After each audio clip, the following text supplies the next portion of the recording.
Okay, so we'll start here. Um, so we will study the one question. I think the question is about the clicker questions. Okay, so just make sure everyone know the few those announcements. So today we changed the initial submission date for the practice of chapter 21 until today. All right. So go to the Canvas, submit your practice question for chapter 21. So the exam 3 will be on Thursday, April 23rd. This time you will have more time, so therefore we will not curve the exam.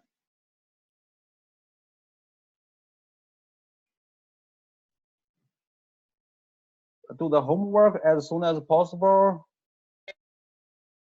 Last week I have one student use only the first name for the pool questions, and she used the website. So I don't know the last name because we have two first name are the same.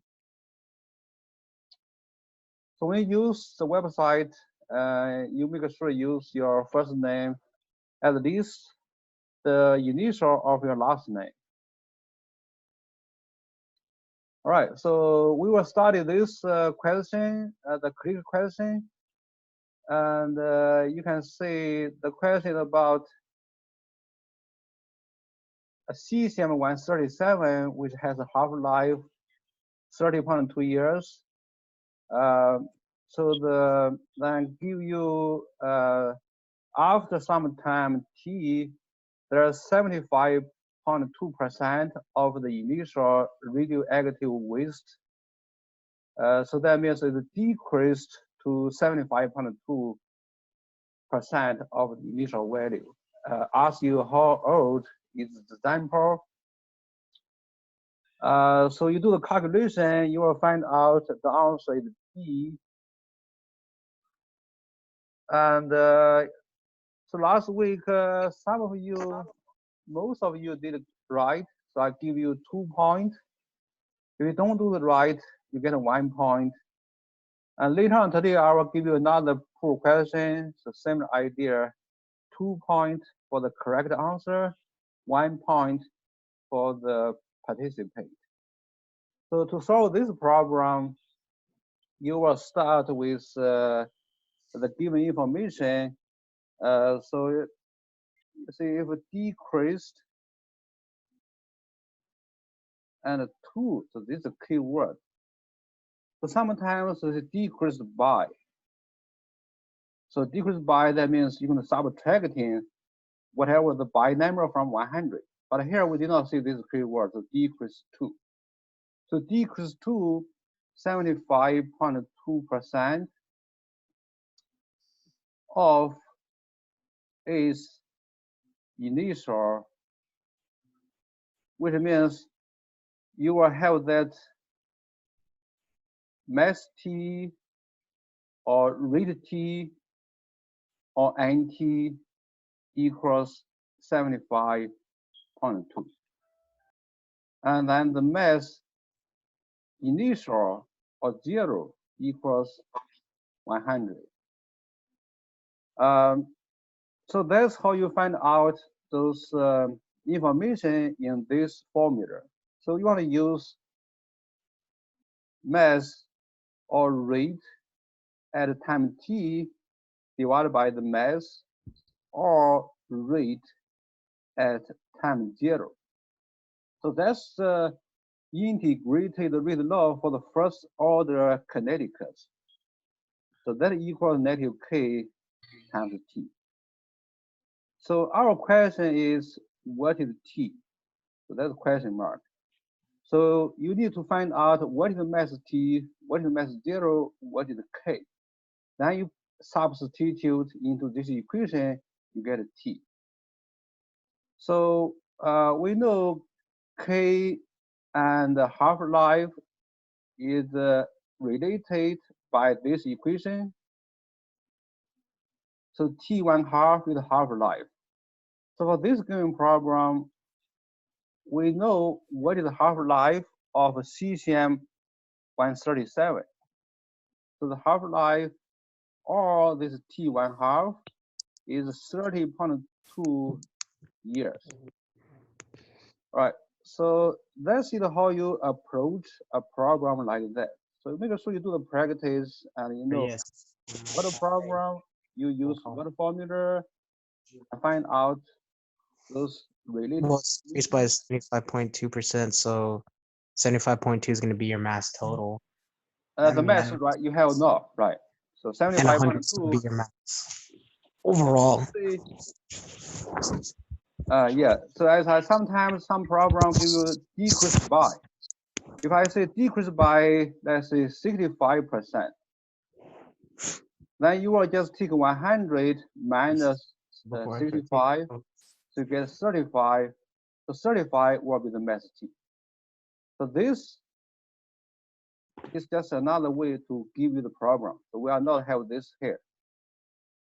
So therefore, you take Ln2 divided by 30.2 years. So you get the K 0.02952, then year to the negative 1. All right, so now we have all the information except the T. So we plug into this equation, we have Ln 75.2 divided by 100. So this will take the logarithm function equals negative 0.02952, 1 over year, or year to the negative 1, 9 times T. So you take the logarithm of 75.2 divided by 100, you get negative 0.28502, and then continue with this equation, 2952, 1 over year times T. So you solve this equation for T. And so therefore you get negative 0.28502 divided by negative 0.02952 equals T. All right. So finally you get, let's say T equals 12.4 years. That's why the answer is B. All right, any questions? What question is this? This is a critical question from last week. Oh, okay. I'm like, I know I've seen this before. Yeah. So I say about 70% of our answer is right. So therefore, we redo it.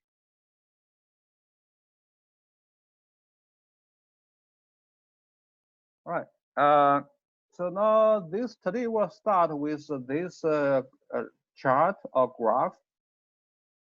So this graph, if you can see, the x-axis is mass number of those radioactive nucleus, and here the y-axis is the binding energy per nucleons. So nucleons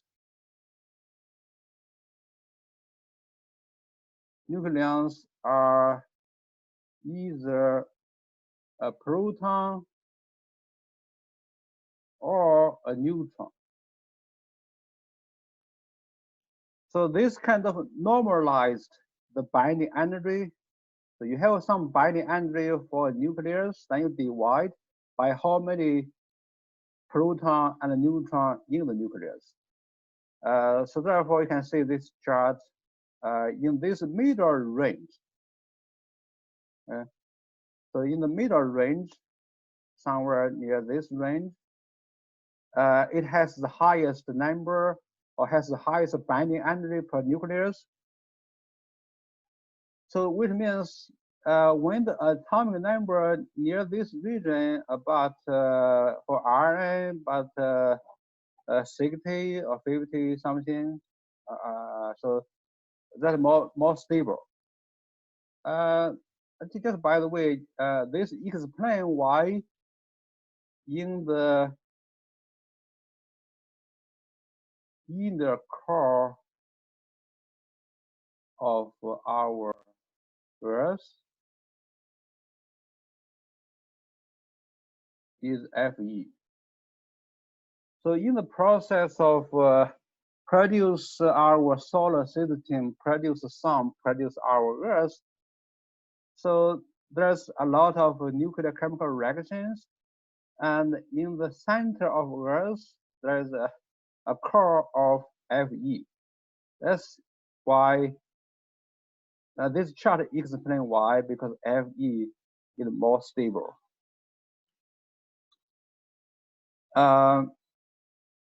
So by look at this chart, we can see if the nucleus or nuclei are heavier, which means has a larger mass number, like in this on this end.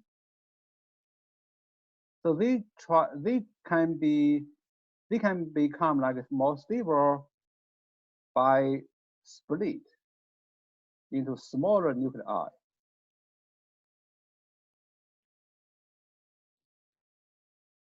Okay, so that's how we find out one way to use those nuclear energy by doing the so-called split or fission. And this is the typical way of nuclear reaction in nuclear power plant. So by examining this graph, scientists also find out another way, because you can see those smaller nuclei also not stable in terms of binding energy per nucleons. So they can become more stable, or they want to be more stable by combine together or fusion to produce more stable. And that gives scientists some idea, produce more energy, but difficult to civilization use. But they produce some of those nuclear weapons, like hydrogen bomb. Okay, so commercial nuclear power plants use fission. That means they use a heavier nuclei split in the nuclear reactions, and that split in many ways.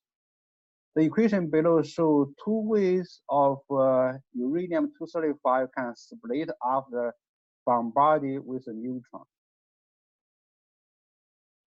So one way is uranium-235 after bombarded or after collision. So this just collide together and produce Te, and they are plus two more neutrons. The other approach is produce Ba and Kr, produce three more neutrons.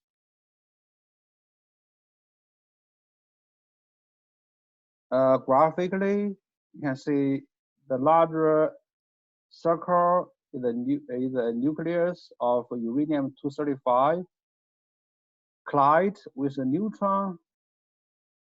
So after that, become not stable and split.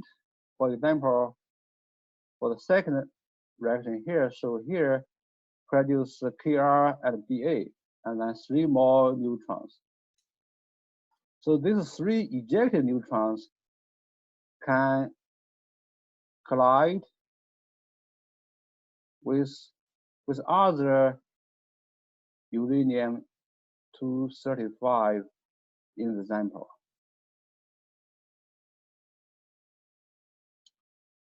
I have a question. Okay. Does it have to be either BA plus BA plus KR plus 3 neutrons, or can it be like more elements than that, like than the ones listed? Well, scientists find out this are the two ways. So if they produce like this BA and then 3 neutrons by balanced atomic number, mass number, so this must be KR. Got it. Yeah, so as you know, there's many ways. So this is just two examples of those many ways. Right. So bombarding of the radioactive nuclide with a neutron starts the process. Neutron released in the transmutation strike other nuclei, causing their decay and the production of more neutrons. And you can see in the last slide, in both process, one neutron produces either 2 neutrons or 3 neutrons. So this type of process are typical process in many reactions, in the nuclear reaction, or some of those organic chemical reactions called the free radical reactions. So these are the so-called chain reactions.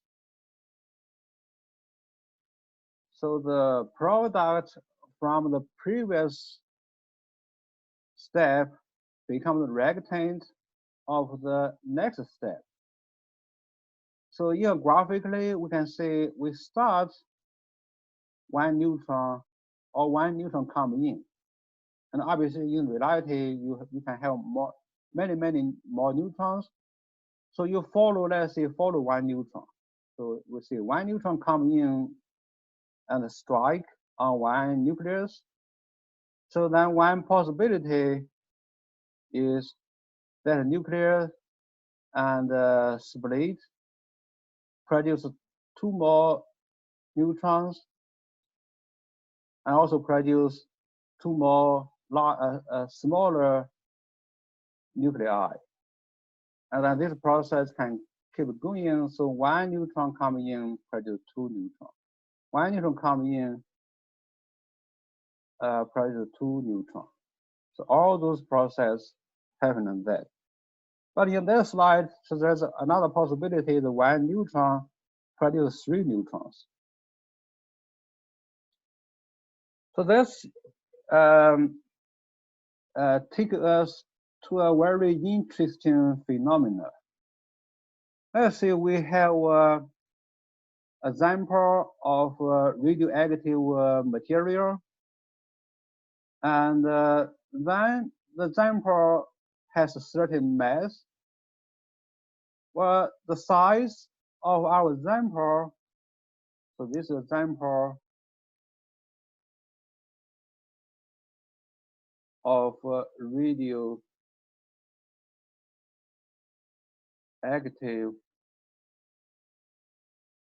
nuclei or material.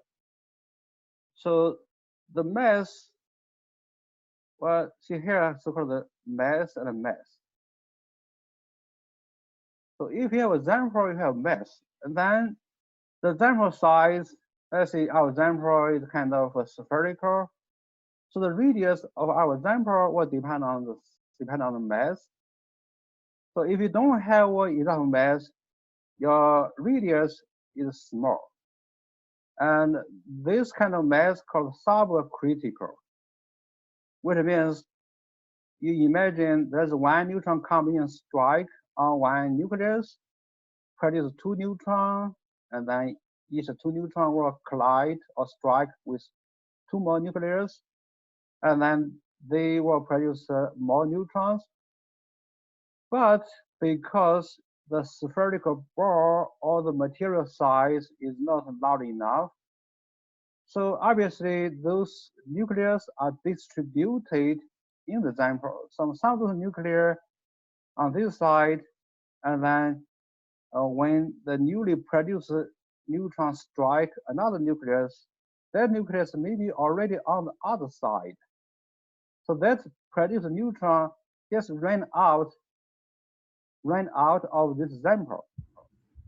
So therefore, the chain reaction stopped.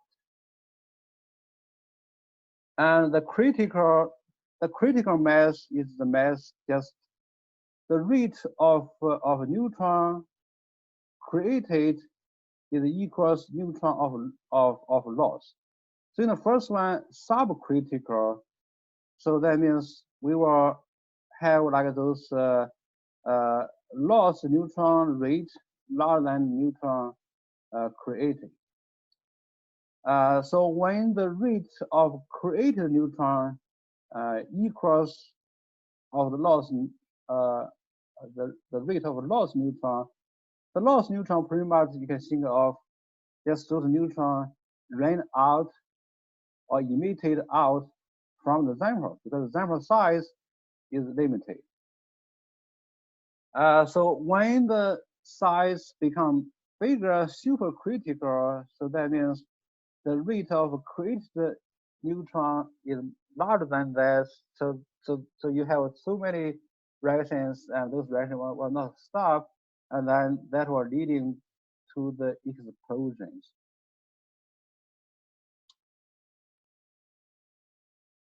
Okay, so the minimum mass that must be present for a chain reaction to sustain is called the critical mass. And this is one of those study objective in the 1940s. That's so-called the Manhattan Project. I think in some of those national laboratory in New Mexico State. So they try to find out what is the critical mass. Finally, they success. They produce the atomic bomb. If more than critical mass is present, the so-called supercritical mass, so an explosion will occur. Weapons were created by causing smaller amounts to be forced together to create this mass. And you will see in this diagram of atomic bomb. So this atomic bomb, and there's some those uranium-235, which is subcritical. So therefore, you will not see the explosion.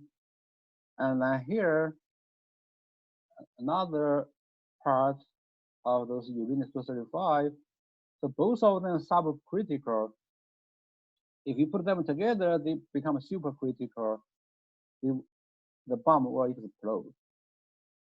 So the design of the atomic bomb is, so in this diagram, there's two of those subcritical, in reality, maybe quite a few.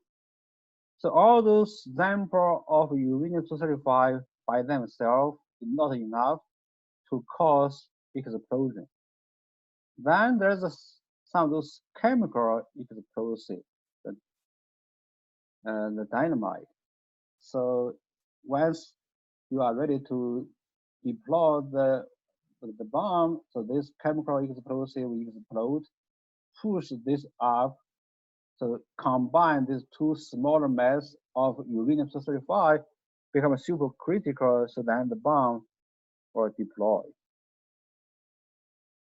So the civilization use of nuclear power is in the nuclear reactors, and more nuclear reactors is built, and in many countries.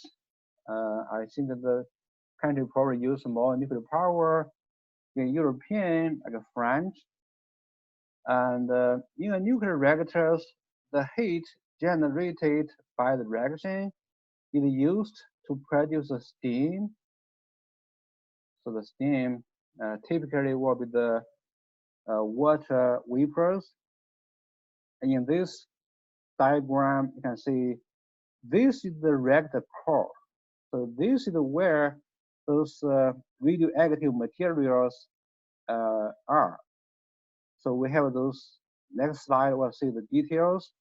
So we have the control rod, then we have those radioactive material rod. So here the nuclear reaction happens, and when the nuclear reaction happens, it produces a lot of heat. So there's one system, one circulation is you will use those coolant H2O. In reality, we might use some other material, maybe melted salt.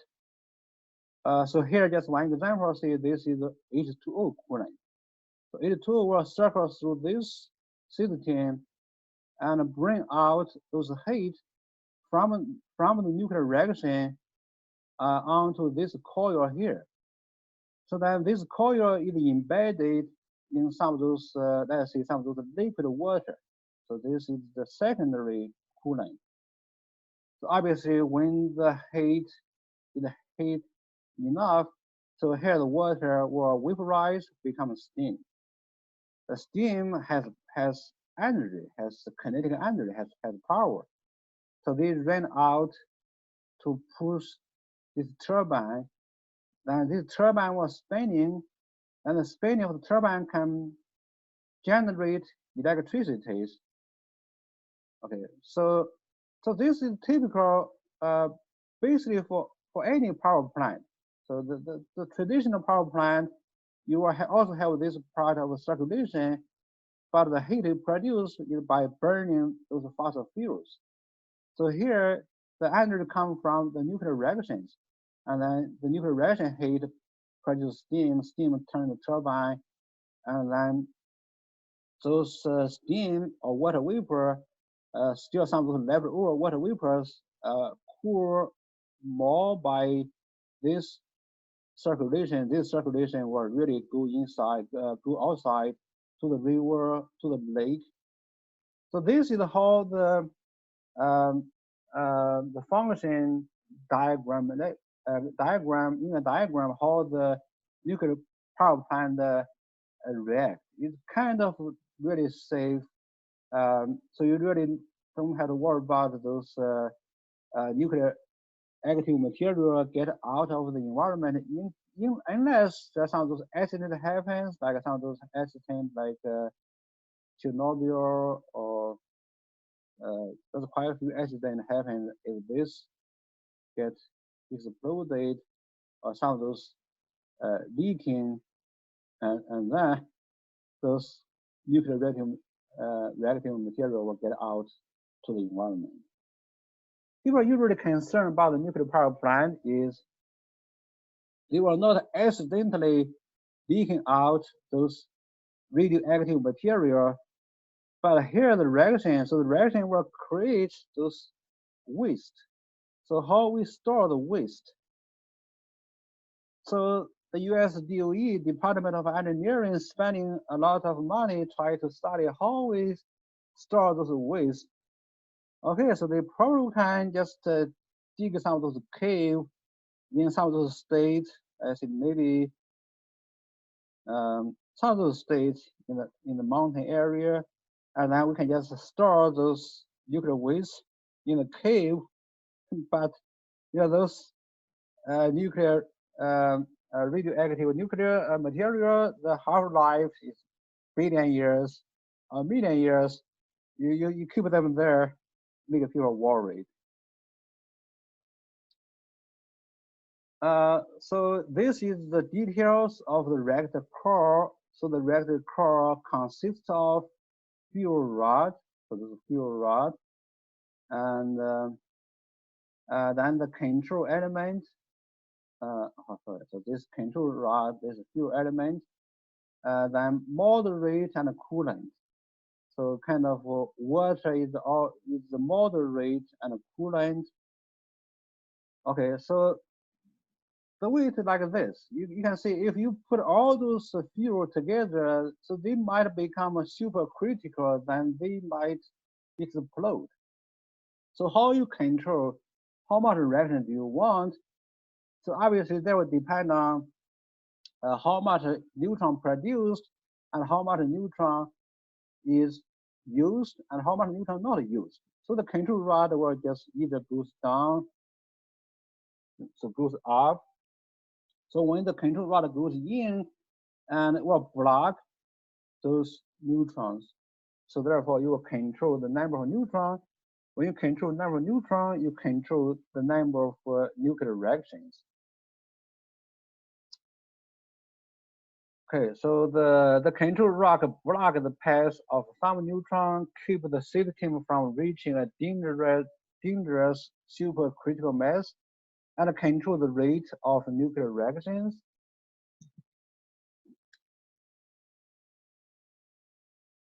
Okay, so when question.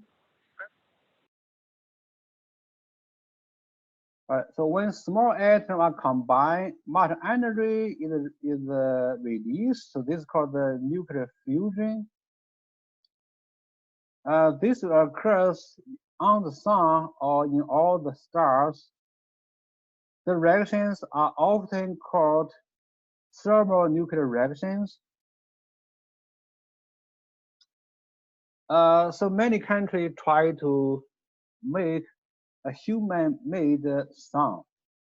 So they try to produce energy by using the nuclear fusion. I saw one news. They said they produce this type of reaction lasted for about 10 seconds. So, but right now is not really a feasible way to produce energy because we need to put more energy to induce these thermonuclear reactions. Conventionally, so obviously you can use like a small fission nuclear power a bomb to induce that, that cannot be used in a nuclear power plant. Okay, so however, extremely high temperature and pressure are needed to cause nuclei to fuse. So this can be easily achieved. Use an atomic bomb to initiate fusion in a hydrogen bomb. Obviously, this is not an acceptable approach to produce energy. So this equation shows the nuclear reaction in a hydrogen bomb. So deuterium and tritium, those are the isotopes of hydrogen, fuse together, produce helium and neutrons. All right, so the last section is about radiation doses. I think that is important for most of us want to work in a health environment, maybe in a hospital as a physician, as a dentist, as a nurse, or the healthcare physicians, and you want to frequently know those radiations because that's become more and more used in a hospital to the diagnosis, to the treatment. Okay, so the SI unit of absorbed dose is a gray. So what is a gray? 1 gray equals 1 joule of energy. So doses, so the typical like doses for medicines, but that's the doses for the radiations. So the SI unit is the gray. So what is a gray? So 1 gray equals 1 joule per kilogram of tissue. Another unit we will use most often, even though not SI unit, is rate. So rate stands for radiation absorbed dose. So that we will have this, so this rate kind of a small units. So that means 1 gray equals 100 rate. So if you want to calculate how much rate you can just calculate how much energy, how much radiation energy absorbed, how much radiation energy induced absorbed per kilogram of tissue, then times 100. So that gives you the so-called red. So that's just simply, so the gray or the red just simply measure how much nuclear radiation energy absorbed by the tissue. So what is harmful? What is the harmonies of radiation to the tissue? That depend on the radiation type, right? So we learn five types in this class, like alpha, beta, gamma, electron, and then electron plus. So alpha radiation, beta radiation, gamma radiation, um, uh, electrons capture, and then position emission.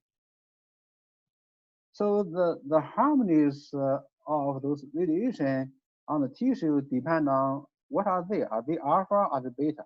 You might absorb one, let's say, 20 gray from a radiation, or that 20 gray maybe from alpha, maybe from beta. So from what radiation that really produce a different harmonies to the tissue. For example, one rate of alpha radiation can produce more damage than one rate of beta radiation, and usually we'll use the another factor. So that means we want to measure what is really the effective doses. So as what we said, you might say that tissue absorbs 12 gray, and that 12 gray, they're effective, they're really damage to the tissue, depend on the radiation. So to measure the effective doses, we use rems. Okay. So red, just kind of a raw dose. So the RAM really normalize what really the effective harmonies that radiation can do to the tissue. So RAM standing for roentgen, equivalent for mine. Roentgen is the scientist's name.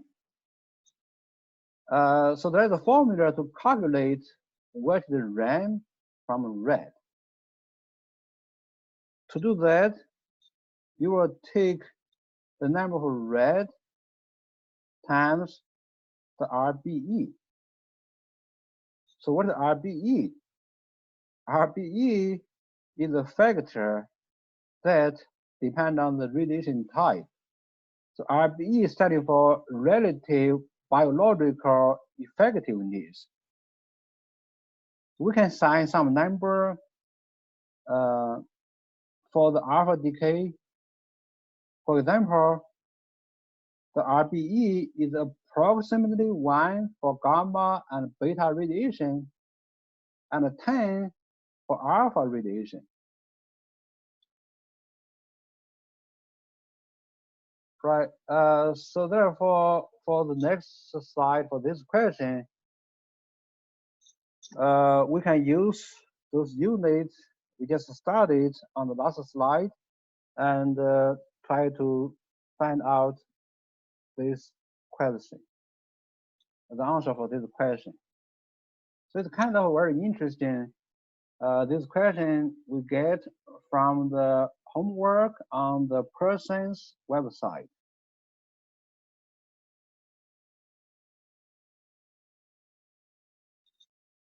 So you said, in those times, like 1960s, 1950s, we did some of those atomic bomb testing. Maybe in those some of those area in the Atlantic City, so therefore it's near the East Coast. So then people worry about are there any possibility those radioactive material from the testing a nuclear bomb were getting to the East Coast and do some of those damage. So then scientists measured, for example, they measure like one radiation from those waste of atomic bomb, as a plutonium, has this decay rate 1.51 pico CI. So that's is how much or what is the rate on a test subject. And that test subject has, let's say, 75 kilogram. And also assuming that subject is exposed to this radiation for 1.00 years or 365 days. And we're assuming this plutonium radiation is alpha decay. So each alpha particle will deposit 8.00 times 10 to the -13 joules. Then ask you to calculate what is the number of reds and then what is the number of rems, assuming the RBE for alpha radiation is 10.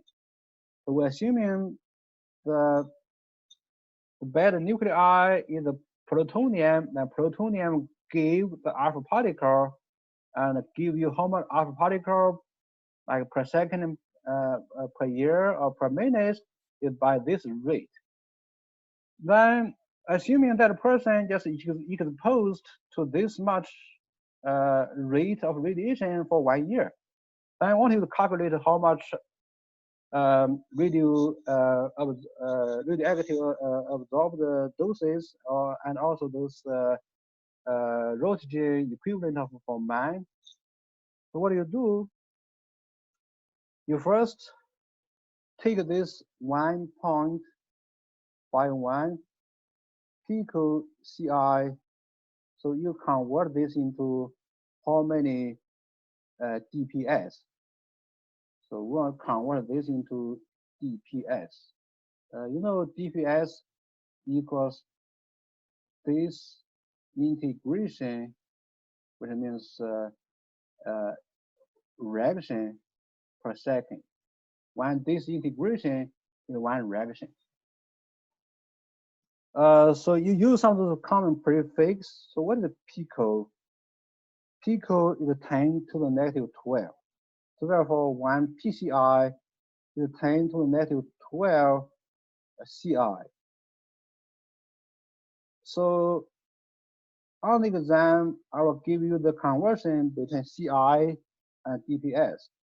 So one CI is 3.7 times 10 to the +10 DPS. So therefore, we find out 0.05587 DPS. So then next, you just, you see this is a rate. So this kind of a rate. So how much alpha particle can strike that person? That is how much alpha particle that can strike that person per second. He was struck by this rate of alpha particle for 1 year. So then you have to see in 1 year, there's how many seconds. So see 1 year over 1. And then we do the hour conversion. So 1 year is 365 days. Then 1 day is 24 hours. And 1 hour is 60 minutes. And 1 minute is 60 seconds. So after this fuel conversion, we have how much second in 1 year?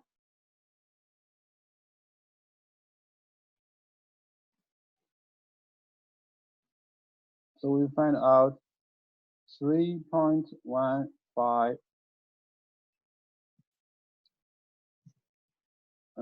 Let's see, to one more digit, 3.154 10 to the 7 second. Okay, so this is the rate, this is time, and you take the rate, multiply by the time, and you will get the number of reactions.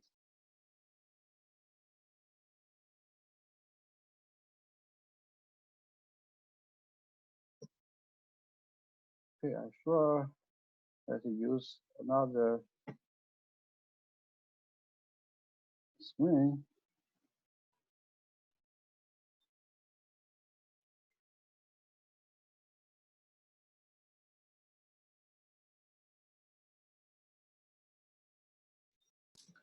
Dr. Wayne? Yep. Okay, so it's gonna be like rate equals negative KT. Is it similar to that equation that we're doing, or am I thinking of something else? This equation we are doing. No, we don't use the K. We just simply use let's see, the rate equals the number of disintegration per second, and then you want to find out how many disintegration in a given period of time. Okay. Yeah. All right. So we know our disintegration rate is after we convert into DPS, so we find out 0.05587 disintegration per second. So then we find out, let's use second per second. Then we find out in 1 year, we have 3.154 times 10 to the 7 second. And we can write that as a fraction. Okay, so this is the rate. So this is rate, and then this is the time. Right? It's kind of like your rate, maybe mile per hour, then times how many hours. Then obviously multiply, you get how many miles. So here similar. You have disintegration per second, then you times how much time in second, you should get how much disintegration. So when disintegration give you one alpha particle, then one alpha particle will give you this much of energy. So therefore, you can find out from this much of exposed, which means that person was struck by those radiation for 1 year, and he received this much alpha particle. So then let's say each one disintegration will give him one alpha particle. So one alpha particle give him this much of energy.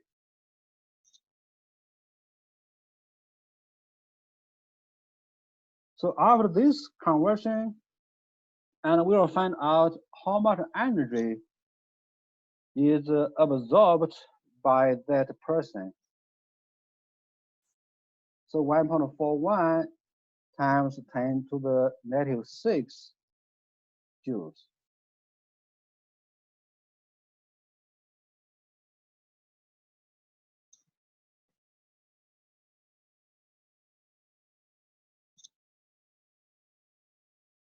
Okay, so this kind of the energy absorbed. All right. So now, what is the red? The red equals 100 times times the joules divided by the kilogram of the body of the tissue. So that's definition. So why 100? Because so this is from the conversion of unit.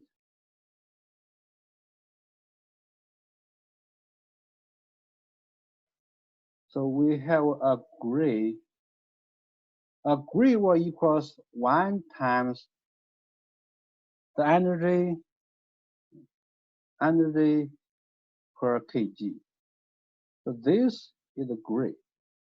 But you want to find out the reds. So red by definition is 100 times gray. Or you can say 1 gray equals 100 times red. Okay, so after we know why we use this 100, and then we will just take the joules, divide by the kilogram. So the joules you get is 1.41 times 10 to the negative 6 joules, and tell you that the person's kilo is 75 kg.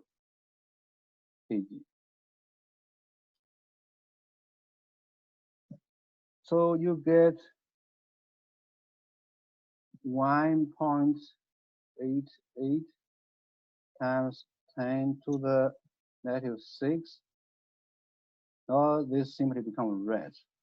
Okay, just remember this 3 number multiply divide give you the red. So what are the 3 numbers? 100 comes from the formula.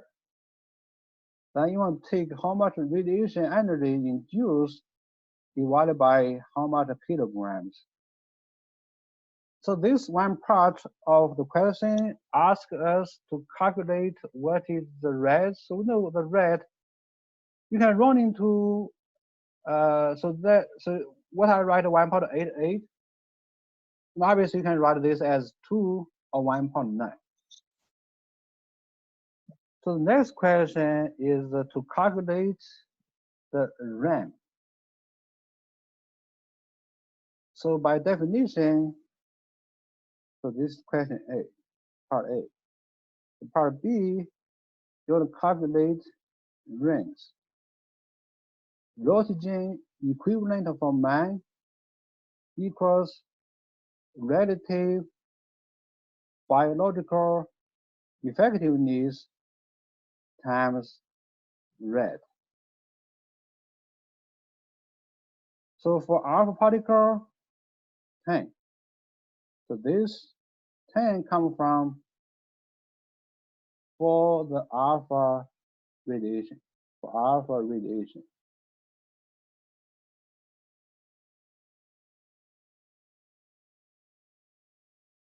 You know you have the red or reds. So therefore you get 1.88 10 to the negative 5.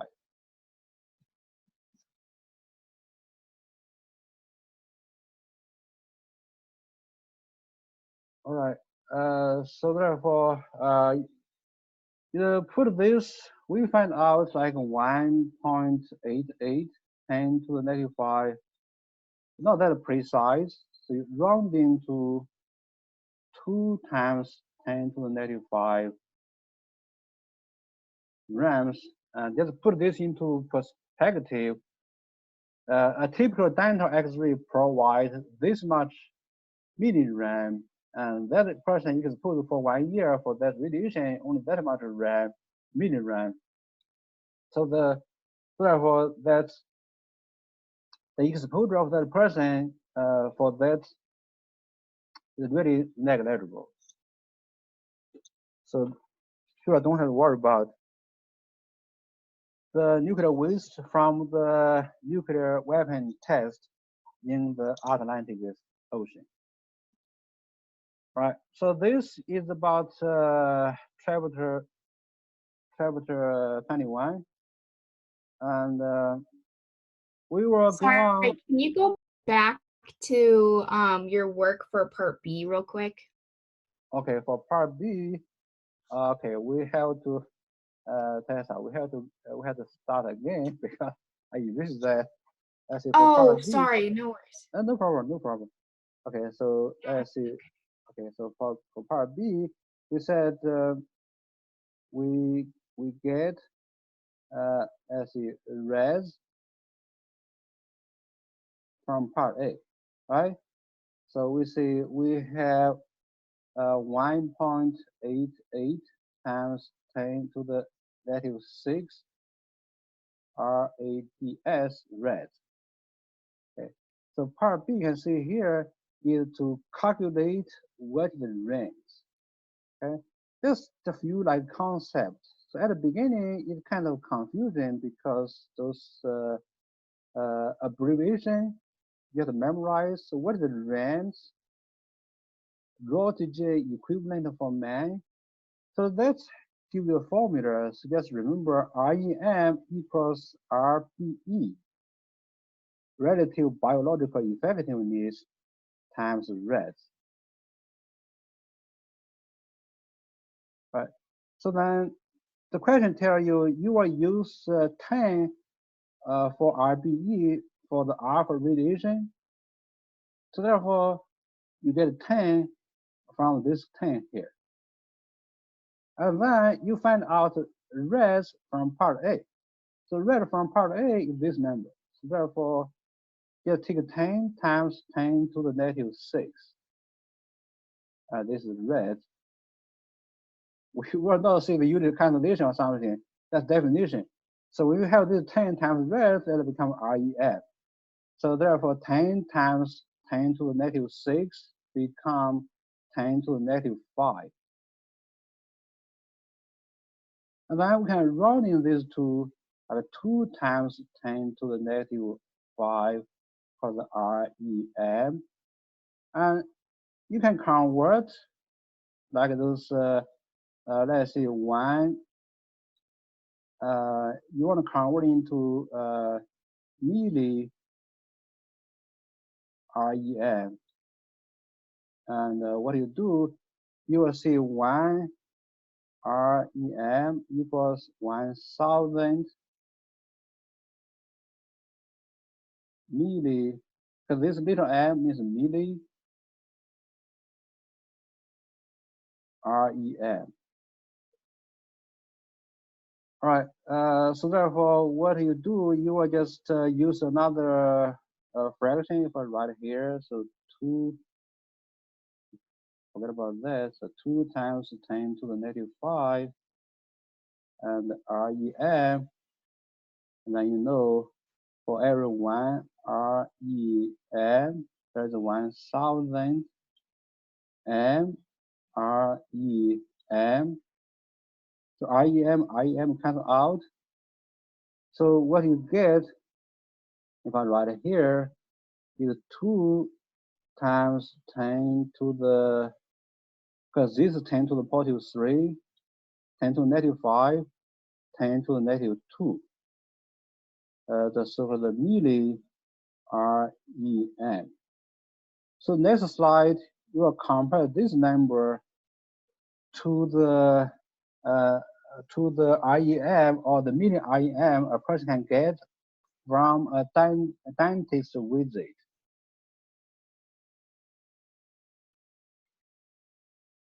Right, you can see there you compare.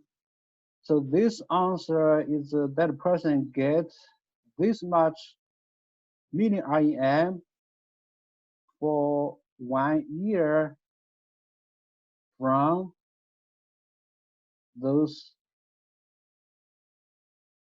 nuclear weapon tests. Is that really a concern? No, because the typical dental X-ray, will give 0.5 millirem. And you compare this 0.5 with that, it's about, if you take 0.5 divided by 2 times 10 to the negative 2, that will give you about 5 times divided by 2 is 25, 0.25, about 25 times. So a dental X-ray about 25 times more than the radiation that a person gets from those nuclear weapon tests.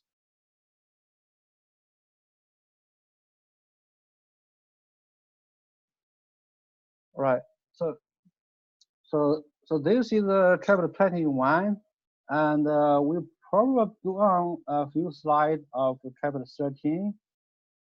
I know this chapter 13 will not be on the exam for exam 3,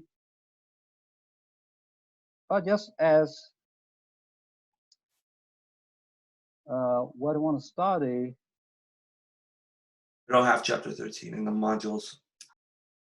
Okay, I did not. Yeah, I did not upload the lecture notes yet. So you just take this because this lecture is recorded, and you can take a look at those video. Then after the lecture, I will post this lecture notes on Canvas. So chapter 13 is about the properties of solutions. Okay, so solutions are homogeneous mixture of two more pure substances. In a solution, the solute is dispersed uniformly throughout the solvent. The ability of substances to form a solution depends on the natural tendency towards mixing the intermolecular forces. So the ability or the spontaneity, after we studied chapter 19, then we know that pretty much depend on this Gibbs free energy. So if this is less than 0 or negative, then solution can form spontaneously. Okay, so if you have a solution and you usually will have the so-called the solubility. The solubility, this words in Chem 113 just tell us what is soluble, what is insoluble. But here we use this word to standing for the maximum amount of a solute that can dissolve in a given amount of solvent at a given temperature. So for example, we can have 30 gram per 100 gram H2O, 30 gram of NaCl at 25 degrees Celsius. So this just gives you an idea what do we mean by solubility. Saturated solution has the amount of solute dissolved. Unsaturated solution has any amount of solute less than the maximum amount of dissolved in the solution. Surprisingly, there is also one more type of solution. So saturated, unsaturated, now you guess what will be the other type. So exactly on the line, lower than the line, the other possibility is higher than the line. Line, what I mean by line, the solubility. So the so-called supersaturated solution is this example of supersaturated. So let's say this 25 degrees Celsius, and for the given amount of solvent, it can only hold that much of solute. But here you can see there's no precipitate. But if you just induce a crystal, then you suddenly get a lot of crystal out. So therefore, this solution is supersaturated. You prepare this by increase the temperature, heating up the solvent, so usually heating up, and then the solute dissolve, then cool carefully. So those extra solutes did not come to the precipitate and remain in the solvent, so that become supersaturated.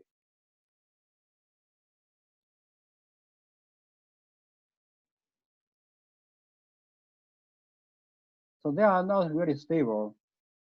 Shaking, what we did in Chem 113 lab, or just scratching on the side of the flask will induce the crystallization. So factors that affect solubility is the solute-solvent interaction, pressure, and temperature. So let's first see the solute-solvent interaction. Simply speaking, is like dissolves like. So like here in chemical science, as what we learn in Chem 113 is the polarity. So we know we can classify some of the smaller molecular as polar or non-polar. For a large molecular, we can see, are there a lot of polar parts? Are there a lot of non-polar parts? But so this does not explain everything. The stronger the solute-solvent interaction, the greater the solubility of a solute in that solvent. Let's see, the gases in this table exhibit this what we said here, like a dissolved like, because gas only have the dispersion force. Therefore, the larger the gas, as we know, the dispersion force depend on usually depend on two factors, depend on size and shape. For these few molecules here, their shape are very similar. They pretty much all like small spherical. You can see from this solubility, as the gas getting heavier and heavier, so they dissolve more and more in water because their dispersion force becomes stronger, and therefore their interaction with water becomes stronger.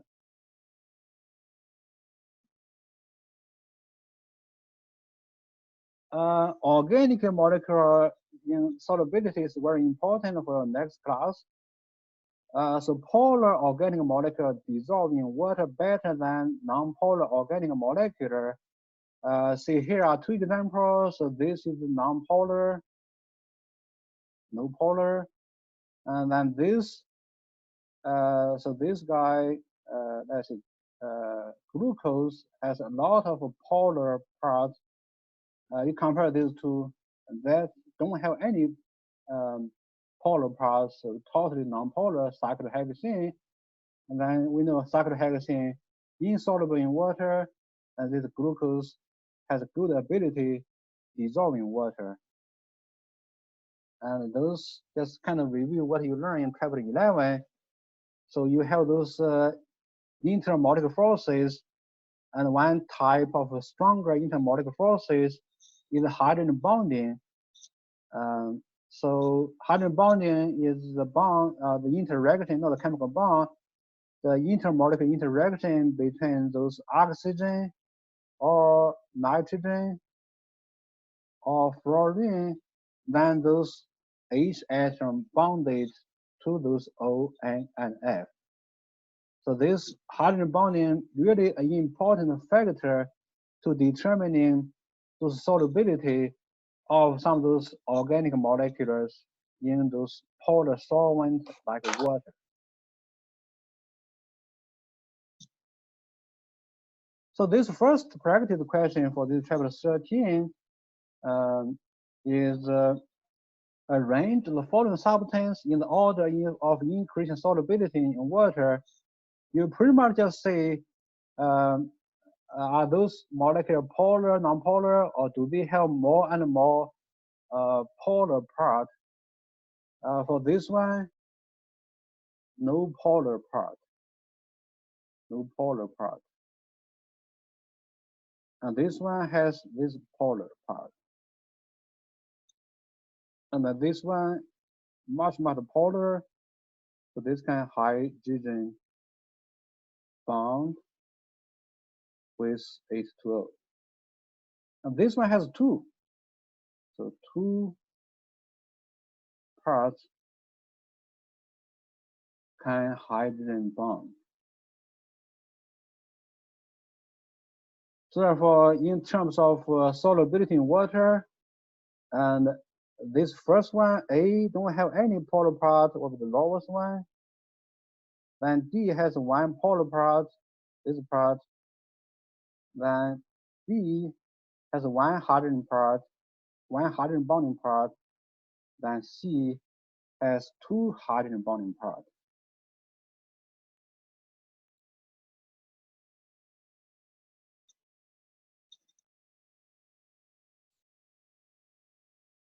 Okay, so liquid solubility, we can use a special word called miscible.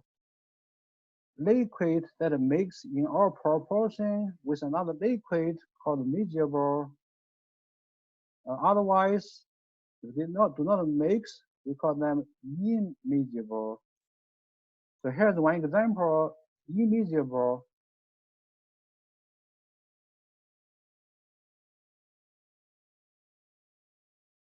Between hexene and water. You can see there are two clear layers, I mean two clear liquid, one layer, separation. Because hexene is nonpolar and water is polar.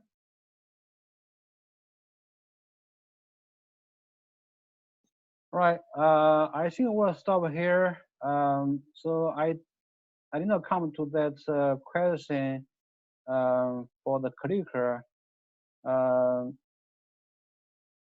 What do we do? So let's do that. Just take the attendance, and then we'll study that after. We'll do that. We'll review that like after the exam next week. So just do a test or go to websites.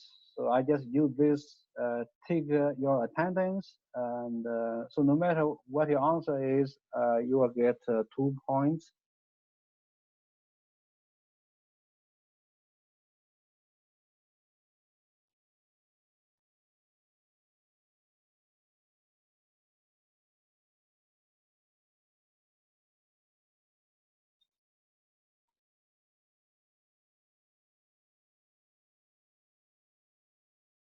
Okay, so the Henry's law, the equation, if you want to really get a very good guess, is let's see the solubility called S equals KH. So KH is the constant, then times the partial pressure of the gas. So that's the equation, and this is the constant, which means it will only depend on temperature, does not depend on your pressure. So this question is, if you double the pressure, so assuming this KH is constant, because we keep the temperature constant. If your temperature don't change, your gas don't change, so KH will not change. If you double the pressure, what will happen to the S? S is the solubility, so that's the moles per liters in this Henry's law. And I think that question can find out, if you double the pressure, this is constant, what will happen to S? If S become like a double, then what happens to the mole in the solution? If the mole doubles, what happens to the molecules in the solution?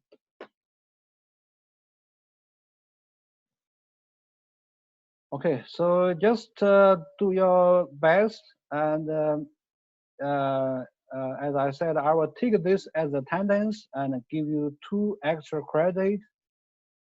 So get ready, submit your practice question for chapter 21 by 11:59 today, and then I will post the video and the answer for the practice question for chapter 21.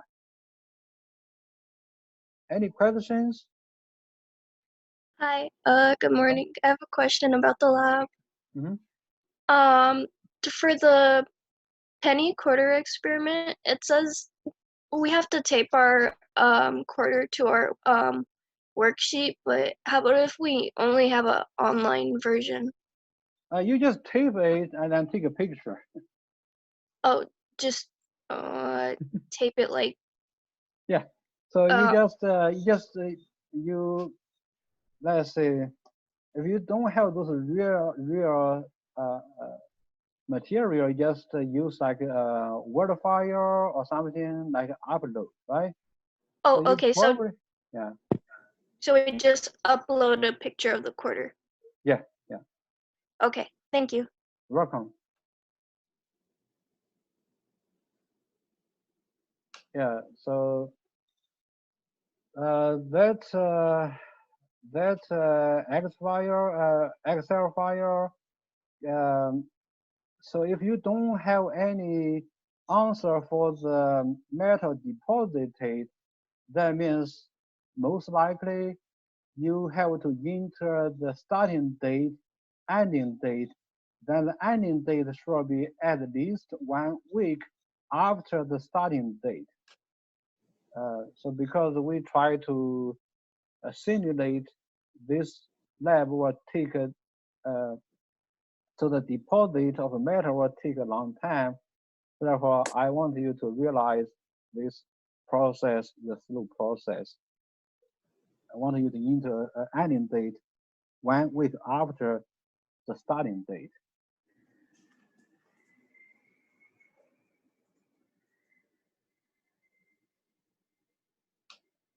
Okay, so this week we will have exam 3. Then next week we'll finish chapter 13.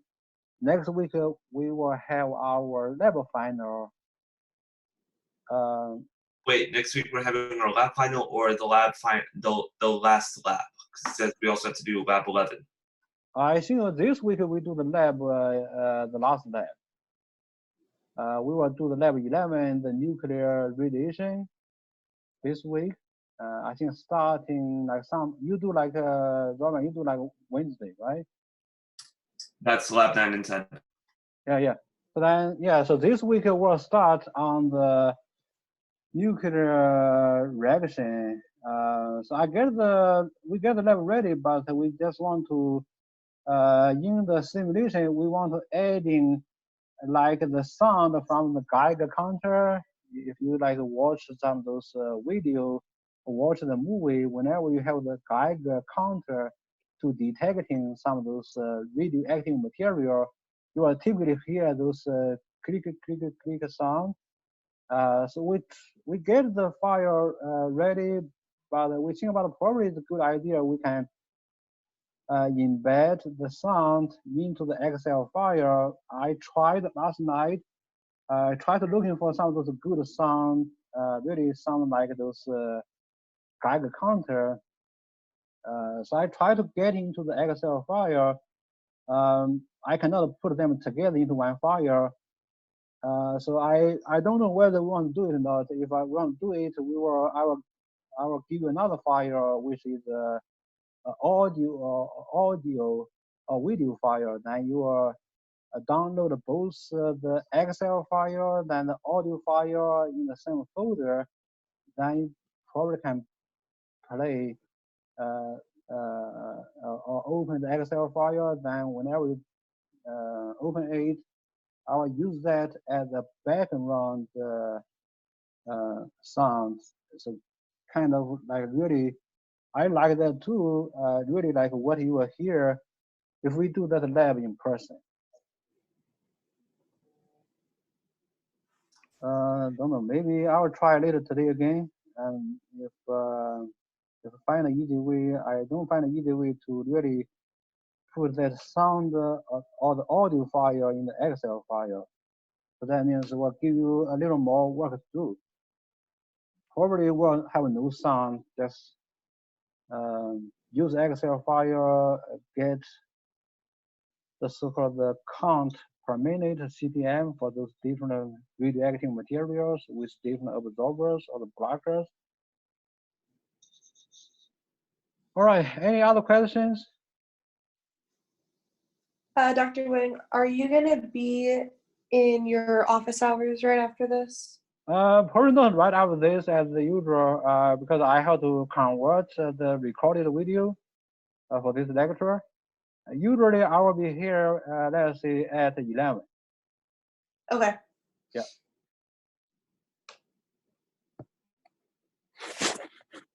Okay, any other question? Okay, if no, we'll stop this lecture, and then I will see you at the office hour. Bye, Dr. Wang. Have a good day.